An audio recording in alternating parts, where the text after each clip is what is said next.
Heading downtown in Allentown on Allen Street is the cutest, most comfortable family restaurant, the La Ti Da Cafe.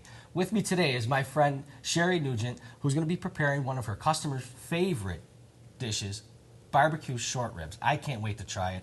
It's going to be a one-pot meal. It's going to take about 3 hours to make. Let's get started. Well, we're going to start with the boneless short ribs. Okay. And we're going to season them a little bit. Little salt and pepper. Little salt and pepper. I see you use a nice coarse salt. It's wonderful. It dissolves nicely. All right. We're going to put these in this pot over here. So braised short ribs, you don't want to add a lot of extra oil to it because the fat in the meat is going to make it sear and seal all those juices inside. So we're going to cover our pot there, and I got it on almost like a medium heat.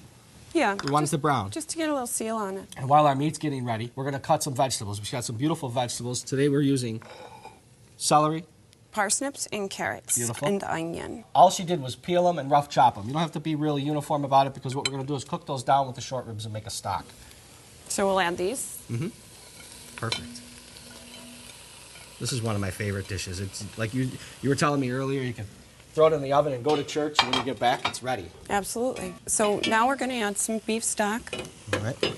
Now, if you don't make your beef stock at home, you could use a consommé out of a can. I hate to say that. Well, yes, you can. Okay. You can use purchased beef stock. Red wine. Any kind of red wine will work, right? Any kind. Today we're using a Chianti. What else, right? Absolutely. Nice dry red wine. Crushed red. Okay, for that little kick. Some bay leaf. Nice. And stewed tomatoes, preferably not flavored or seasoned with basil. That is the acid that we need to break the meat down. Okay. And it tenderizes them and makes them really fork tender and delicious. And garlic. What dish doesn't have garlic in it? Absolutely. Right, you need Lots garlic in just about everything. Lots Perfect. of garlic. Okay. And this is simple. That's it. That's it. And we're going to throw it in the oven for 3 hours, 350 degrees. While that's cooking, we're going to start our barbecue sauce. It's going to go over the top. So, Sherry, you make barbecue sauce from scratch at your restaurant. I think that's great. I think so too, Mark.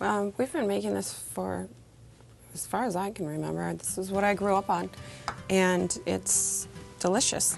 We got our onions, we got our olive oil, we got them cooking at a medium heat. We're going to caramelize that. A little bit of chopped garlic. Okay.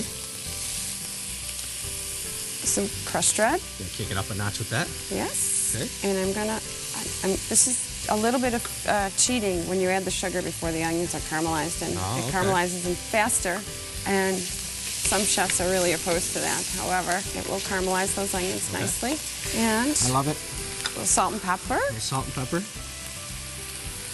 And ketchup. Okay. Now, ketchup's one of those things you could use for a base for a lot of things. Am I right? Absolutely. This is my favorite. All right. Pomodoro tomatoes and a little bit of Worcestershire. Okay. Looks like barbecue sauce. And it Smells will. like So we let barbecue that simmer for a little bit. Well, let's get the short ribs out of the oven. Get the sauce on top. I'm starving. I can't wait to eat it.